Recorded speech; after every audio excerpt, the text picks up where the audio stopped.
Hello everyone, question series में आज नया वीडियो है। फर्स्ट क्वेश्चन है, contrary to Markovnikov's rule in the addition of hydrogen iodide to acrylic acid the hydrogen of HI goes to CH, this one carbon, while the iodine goes to CH2, this one. ठीक है, नहीं उल्टा हो रहा है, नहीं, क्योंकि Markovnikov's rule क्या बोलता है, negative part of the iodine molecule goes to that carbon atom which contains lesser number of hydrogen atom. तो उस हिसाब से आयोडीन को इस पे जाना चाहिए, ठीक है, लेकिन आयोडीन इस पे जा रहा है। रीजन क्या है, देखो, सबसे पहली बात, ये रेजोनेंस स्टेबलाइज्ड है। स्ट्रक्चर क्या है, रेजोनेंस स्टेबलाइज्ड है। क्यों?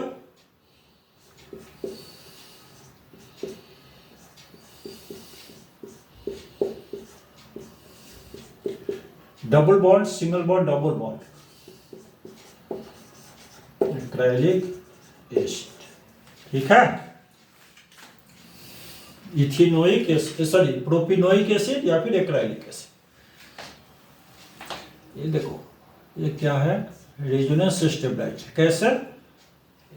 Electronegativity of oxygen is greater than that of carbon, so that ये पाई इलेक्ट्रॉन इधर शिफ्ट हो जाएगा, इसकी इलेक्ट्रोनेगेटिविटी ज्यादा है, ठीक है, ये इधर शिफ्ट हुआ, पॉजिटिव चार्ज हुआ तो इसको अट्रैक्ट करेगा, ठीक है, तो ये अट्रैक्ट करेगा तो क्या हो जाएगा, ये यहां डबल बॉन्ड बन जाएगा, नहीं, तो यहां डबल बॉन्ड बना तो फिर यहां पे क्या होगा, पॉजिटिव चार्ज हो जाएगा, पॉजिटिव चार्ज, नहीं,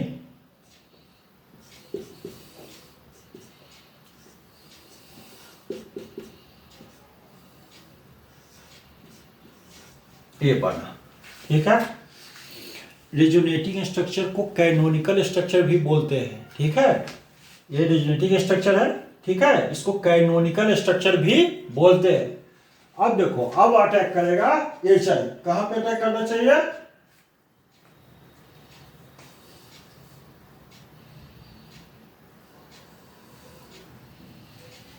बताओ,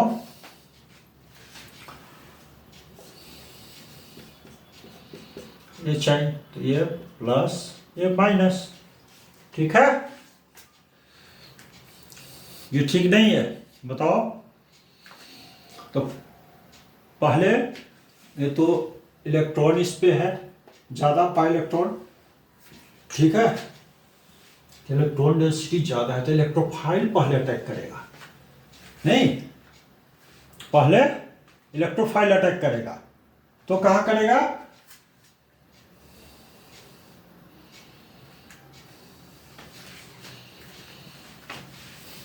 ये देखो, ये प्रोडक्ट क्या बन जाएगा आपका, ये तो पॉजिटिव है तो ये निगेटिव, निगेटिव तो ये यहां पे आएगा, ठीक है, और पॉजिटिव कहां जाएगा, यहां पे, ठीक है, जाएगा,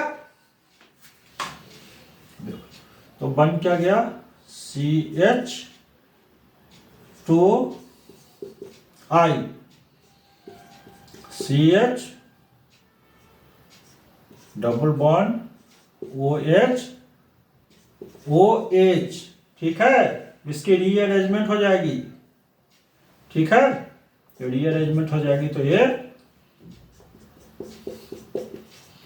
CH2 रीअरेंजमेंट हो जाएगी तो क्या होगा, इस पे जो है वो अगर यहां शिफ्ट होता है तो ये यहां शिफ्ट हो जाएगा, ठीक, यहां नहीं शिफ्ट हुआ, क्यों, क्योंकि ये तो टेट्रावैलेंसी इसकी सेटिस्फाई हो गई, ठीक है, तो यहां शिफ्ट होगा निगेटिव चार्ज, तो ये इधर आ जाएगा, ठीक है ना, ये क्या हो गया, CH2C डबल बॉन्ड OH, ठीक है, तो ये क्या हो गया, आयोडीन यहां जाना चाहिए अकॉर्डिंग टू मार्कोनिकॉफ्स रूल, लेकिन यहां जा रहा है, So this is the explanation, because this acrylic acid is reduced stabilized and there is a positive charge on this one. ठीक है, so that आयोडीन क्या है यहाँ पे, न्यूक्लियोफाइल है, तो यहाँ पे अटैक करेगा। समझ में आया? Next question,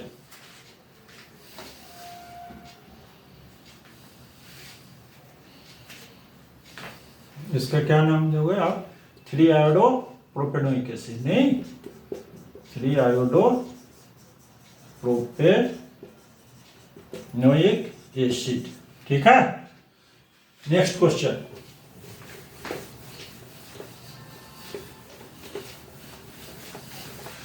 methanoic acid is stronger then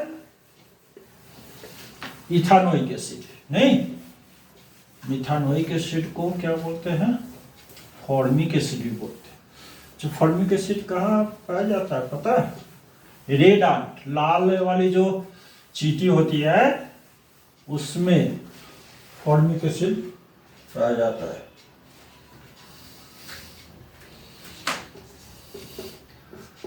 formic acid is stronger then acetic acid. ठीक है, देखो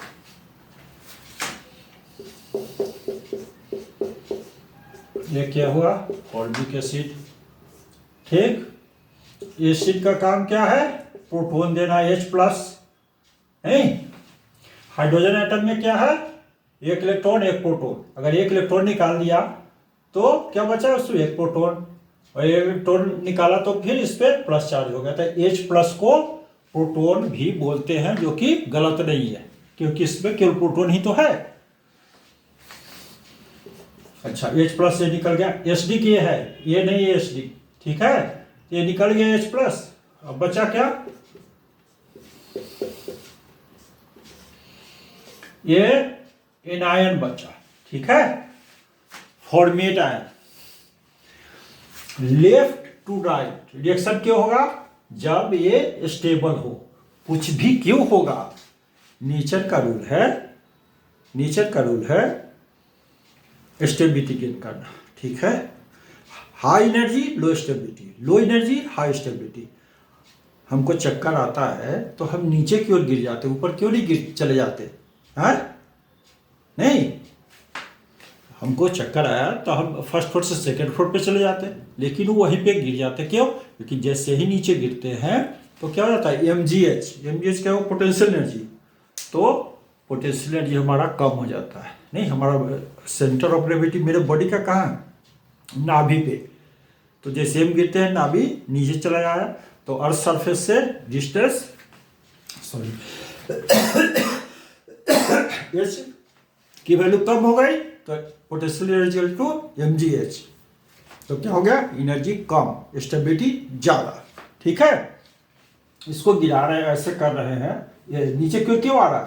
क्योंकि नीचे की ओर आने से उसकी पोटेंशियल एनर्जी कम होगी, स्टेबिलिटी ज्यादा होगी। तो ये लेफ्ट टू राइट तभी होगा जब ये ज्यादा स्टेबल हो, और ये चार्ज जितना ज्यादा डिस्पर्स्ड रहेगा उतना ज्यादा ये स्टेबल होगा। ठीक है, अभी तो कुछ नहीं कहेंगे जब तक कि दूसरी वाली एसिटिक एसिड का नहीं देखेंगे। ये क्या है? Acetic acid. एक प्रोटॉन दे दिया, फिर क्या बचा? CH3CO। ये प्रोटॉन निकल जाएगा।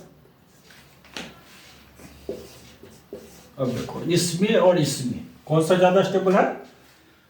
ये अल्काइल ग्रुप है, मिथाइल ग्रुप। इसकी क्या प्रॉपर्टी है? Electron releasing inductive effect. तो ये इलेक्ट्रॉन रिलीज करेगा तो ये जो इलेक्ट्रॉनिसिटी है और इसको इनहांस कर देगा। ठीक है, तो ये अनस्टेबल होगा। नहीं, अनस्टेबल बोलो या इसके रिस्पेक्ट में लेस स्टेबल, नहीं बात बराबर है। It is less stable due two electron releasing electron releasing inductive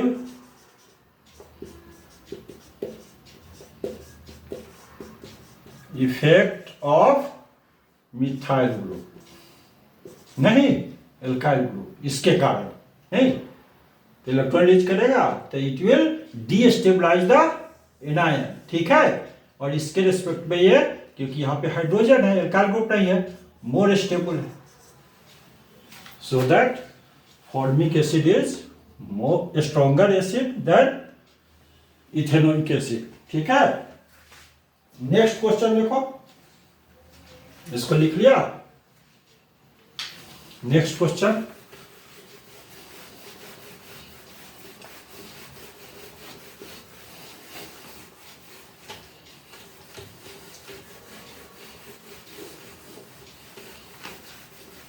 next question,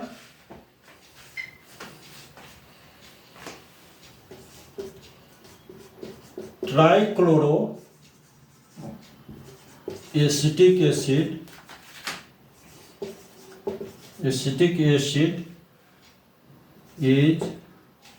is stronger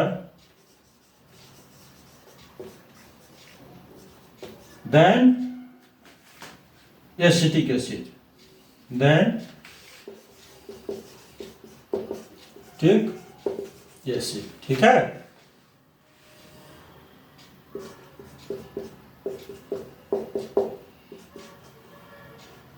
CH3 C double bond OH, ठीक है। ये प्रोटॉन रिलीज करेगा तो क्या बनेगा,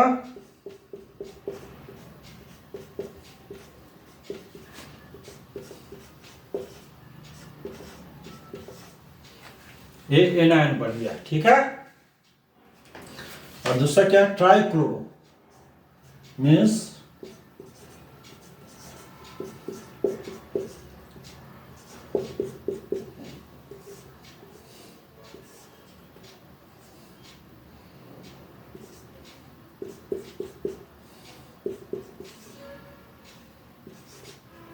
ये है, नहीं ये है एसिडिक हाइड्रोजन,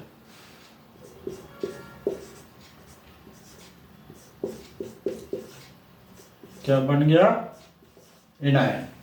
अब देखो ये ज्यादा स्टेबल है या ये ज्यादा स्टेबल है, ये हाइड्रोजन लगा है और इसकी इलेक्ट्रोनिगेटिविटी ज्यादा है, तो क्या करेगा, ये electron withdrawing inductive effect show करेगा, ठीक।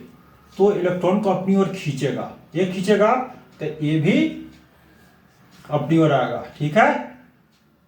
यहां 2 लगा दो, यहां 3 लगा दो, यहां 2 लगा दो, यहां 1 लगा दो, जैसे जैसे डिस्टेंस बढ़ेगा इसका इफेक्ट कम होता जाएगा। तो अल्टीमेटली क्या हुआ, ये जो नेगेटिव चार्ज है वो पूरे स्ट्रक्चर पे डिस्ट्रीब्यूटेड होगा, डीलोकलाइज्ड होगा, यहाँ पे लोकलाइज्ड नहीं होगा, तो ये स्ट्रक्चर क्या हो गया, स्टेबल हो गया। कहीं पे भी अगर चार्ज एक्युमुलेटेड है तो वो सिस्टम अनस्टेबल है, उसकी एनर्जी हाई, ठीक है। Charge distributed, energy low, stability high, ठीक है। इसीलिए तो बारिश के दिनों में क्या होता है, क्रैकिंग, बिजली चमकती है, क्यों, चार्ज एक्युमुलेट हो जाता है। तो नेचर का रूल क्या है, नेचर वांट्स स्टेबिलिटी, तो चार्ज एक्युमुलेट होता है तो सिस्टम का एनर्जी बढ़ जाता है, तो उसको डिस्चार्ज करने के लिए क्या होता है, इलेक्ट्रिक डिस्चार्ज होता है। तो इसलिए मकान के छतों पे ऊपर एक कंडक्टर लगा दिया जाता है जिससे कि वो चार्ज उसमें अट्रैक्ट हो और अर्थ में चला जाए, डिस्चार्ज हो जाए, ठीक है। तो ये चार्ज जितना ज़्यादा डिस्ट्रीब्यूटेड होगा ये स्ट्रक्चर उतना स्टेबल होगा, तो ये ज़्यादा स्टेबल है, मोर स्टेबल, नहीं, due two electron withdrawing inductive effect of chlorine. तो ये पूरे में ये नेगेटिव चार्ज क्या हो गया, डिस्ट्रीब्यूटेड हो गया, और ये कंपैरेटिवली लेस स्टेबल, ठीक है। तो इस तरह से क्वेश्चन बनाते रहो, हम हमेशा क्वेश्चन लाते रहेंगे, ठीक है। कुछ इजी क्वेश्चन रहता है, कुछ टफ रहता है, इसके बहाने आपका सारा का सारा रिवीजन हो जाता है, ठीक है। और समझ में आ रहा है तो हमको अगर बूस्टअप करना चाह रहा हो कि हम बार बार क्वेश्चन आपके सामने लेकर के आए, तो हमारे चैनल को सब्सक्राइब करो, लाइक करो। कोई प्रॉब्लम है तो ज़रूर कमेंट बॉक्स में लिखा करो। ठीक है, थैंक यू।